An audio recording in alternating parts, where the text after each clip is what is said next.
नमस्कार, मैं हूं पल्लवी। आप देख रहे हैं सूचना इंडिया न्यूज। उत्तर प्रदेश को आज एक और बड़ी सड़क परियोजना की सौगात मिली है। रक्षा मंत्री राजनाथ सिंह, केंद्रीय मंत्री नितिन गडकरी और मुख्यमंत्री योगी आदित्यनाथ ने 63 किलोमीटर लंबे लखनऊ कानपुर ग्रीनफील्ड एक्सप्रेसवे का लोकार्पण किया है। इसके साथ ही राष्ट्रीय राजमार्ग परियोजनाओं का शुभारंभ और शिलान्यास भी हुआ है।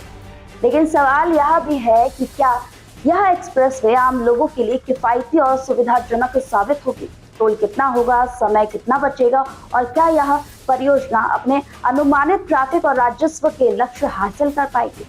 इन्हीं सवालों के साथ देखते हैं हमारे संवाददाता मनीष मिश्रा की यह विशेष रिपोर्ट। देश का सबसे महंगा expressway Lucknow Kanpur greenfield expressway पर कितना टोल, कितना फायदा, कितना नुकसान, आसान भाषा में समझिए पूरी कहानी। उत्तर प्रदेश की सड़क अवसंरचना को नई रफ्तार देने वाली बहुप्रतीक्षित लखनऊ कानपुर ग्रीनफील्ड एक्सप्रेसवे परियोजना का सोमवार को औपचारिक शुभारंभ हो गया।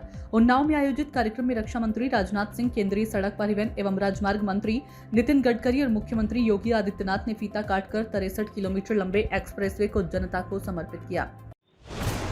लखनऊ और कानपुर के बीच सफर करने वाले लाखों लोगों के लिए आज का दिन बेहद अहम है। लखनऊ कानपुर ग्रीनफील्ड एक्सप्रेसवे आम लोगों के लिए खोल दिया गया है। रक्षा मंत्री राजनाथ सिंह, केंद्रीय सड़क परिवहन एवं राजमार्ग मंत्री नितिन गडकरी और मुख्यमंत्री योगी आदित्यनाथ ने आज इसका उद्घाटन किया।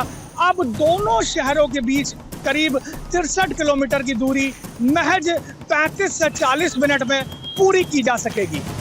उस सीमित दायरे तक विकास की सोच के साथ विभाजनकारी राजनीति की विकृत अवधारणा के साथ उत्तर प्रदेश को उपद्रवग्रस्त, कर्फ्यूग्रस्त, दंगाग्रस्त और माफियाओं के सामने लाचार सरकारों ने न केवल पहचान के संकट के दौर से गुजारा था, बल्कि बीमारू राज्यों की श्रेणी में खड़ा कर दिया था। आज मुझे प्रसन्नता की अनुभूति होती है कि अब हमारे उत्तर प्रदेश का वासी पहचान के संकट का मोहताज नहीं, अब उसके सामने उपद्रव नहीं होता है, अब वो उत्सव के रूप में अपनी नई पहचान बनाता है। अब वह बीमारू राज्य नहीं, बल्कि भारत की इकोनॉमी का ब्रेक थ्रू बन करके भारत की अर्थव्यवस्था में ग्रोथ इंजन के रूप में अपनी भूमिका का निर्वहन कर रहा है। कार्यक्रम के दौरान करीब 4,850 करोड़ रुपए की लागत वाली 3 महत्वपूर्ण राष्ट्रीय राजमार्ग परियोजना का लोकार्पण और शिलान्यास भी किया गया। इनमें लखनऊ हरदोई राष्ट्रीय राजमार्ग, इंजीनियरिंग कॉलेज फ्लाईओवर और शहीद पथ पर प्रस्तावित 23 किलोमीटर लंबे एलिवेटेड रोड जैसी परियोजनाएं शामिल है। वहीं केंद्रीय मंत्री नितिन गडकरी ने उत्तर प्रदेश के लिए लगभग 60,000 करोड़ रुपए की नई सड़क परियोजनाओं की घोषणा कर विकास की रफ्तार को और तेज करने का संदेश दिया है।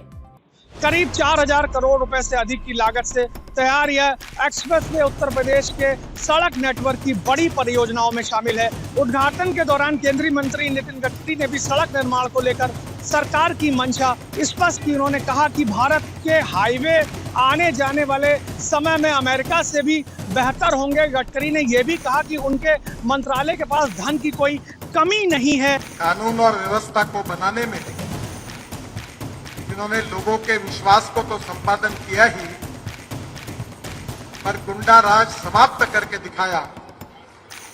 ऐसे हमारे लोकप्रिय मुख्यमंत्री आदरणीय Adityanath Yogi ji water, power, transport and communication, जहां 4 इंफ्रास्ट्रक्चर तैयार होता है, वहां ट्रेड, बिजनेस और इंडस्ट्री बढ़ती है,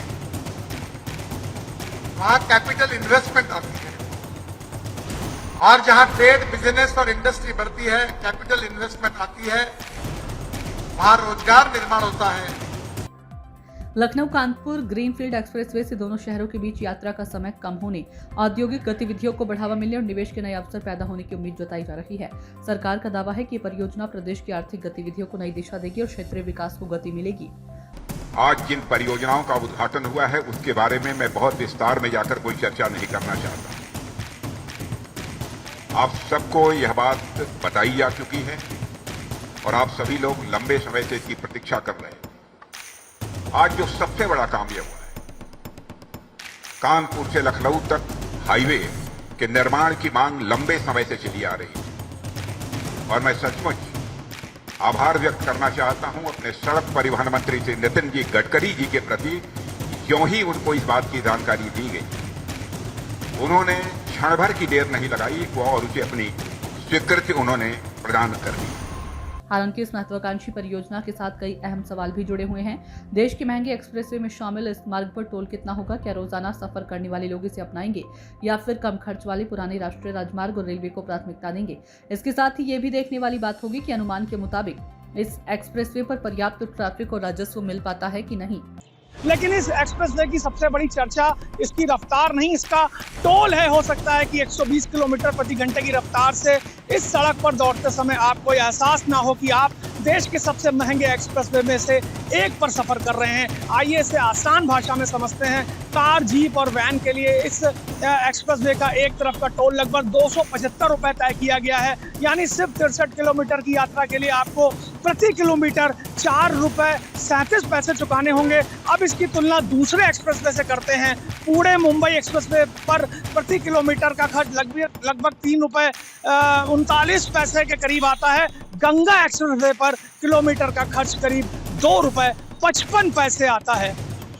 आगरा और लखनऊ का जो एक्सप्रेसवे है यह लगभग 2 रुपए 24 पैसे पड़ता है। वहीं पूर्वांचल एक्सप्रेसवे पर प्रति किलोमीटर का खर्च करीब 1 रुपए 99 पैसे के आसपास आता है। यानी प्रति किलोमीटर टोल के हिसाब से देखा जाए तो लखनऊ कानपुर ग्रीनफील्ड एक्सप्रेसवे देश के सबसे महंगे एक्सप्रेसवे में शामिल है। कानपुर वासियों के लिए बहुत सौभाग्य का दिन है कि आज लखनऊ कानपुर एक्सप्रेसवे का उद्घाटन हुआ। मैं माननीय प्रधानमंत्री जी का, माननीय नितिन गडकरी जी का, माननीय राजनाथ जी का, माननीय मुख्यमंत्री जी का अपनी तरफ से और कानपुर वासियों की तरफ से बहुत आभार व्यक्त करता हूँ। फिलहाल एक्सप्रेसवे का शुभारंभ उत्तर प्रदेश के इंफ्रास्ट्रक्चर विकास में एक महत्वपूर्ण उपलब्धि माना जा रहा है। अब आने वाले समय में ये साफ होगा कि ये परियोजना केवल रफ्तार का प्रतीक बनती है या फिर आम जनता, उद्योग और प्रदेश की अर्थव्यवस्था के लिए भी उतनी ही लाभकारी साबित होती है। केंद्र सरकार का, प्रदेश सरकार का ये बहुत बड़ा योगदान, बड़ी कृपा, बड़ी मेहरबानी है कि उन्नाव NH के नाम से जाना जाएगा। कांग्रेस के पूर्व शहर अध्यक्ष दिनेश शुक्ला ने मांग की है कि इस एक्सप्रेसवे का नाम उन्नाव जनपद के किसी महापुरुष के नाम पर रखा जाए। उनका कहना है कि इस परियोजना के निर्माण के लिए लगभग 80 प्रतिशत जो भूमि है वो उन्नाव जिले से ली गई है, जबकि एक्सप्रेसवे का अधिकांश हिस्सा भी उन्नाव से होकर ही गुजरता है। ऐसे में उन्नाव के योगदान को देखते हुए नामकरण भी जिले को ही उसके उन्नाव जिला उसको सम्मान मिलना चाहिए। हालांकि इस मांग पर सरकार की ओर से अभी तक कोई आधिकारिक प्रतिक्रिया नहीं आई है। अब फिलहाल इतना जरूर कहा जा सकता है कि लखनऊ कानपुर ग्रीनफील्ड एक्सप्रेसवे सिर्फ एक सड़क नहीं है, बल्कि उत्तर प्रदेश के बदलते इंफ्रास्ट्रक्चर की नई तस्वीर है। लखनऊ कानपुर ग्रीनफील्ड एक्सप्रेसवे से यात्रा तेज होगी, उद्योग और निवेश को नई गति मिलने की उम्मीद है। हालांकि इसकी असली सफलता इस बात पर निर्भर करेगी कि आम लोग कितनी तेजी से अपनाते हैं और टोल और ट्रैफिक के अनुमान कितने सही साबित होते हैं। इन सभी पहलुओं पर हमारी नजर बनी रहेगी। फिलहाल के लिए इतना ही। देखते रहिए सूचना इंडिया न्यूज के साथ।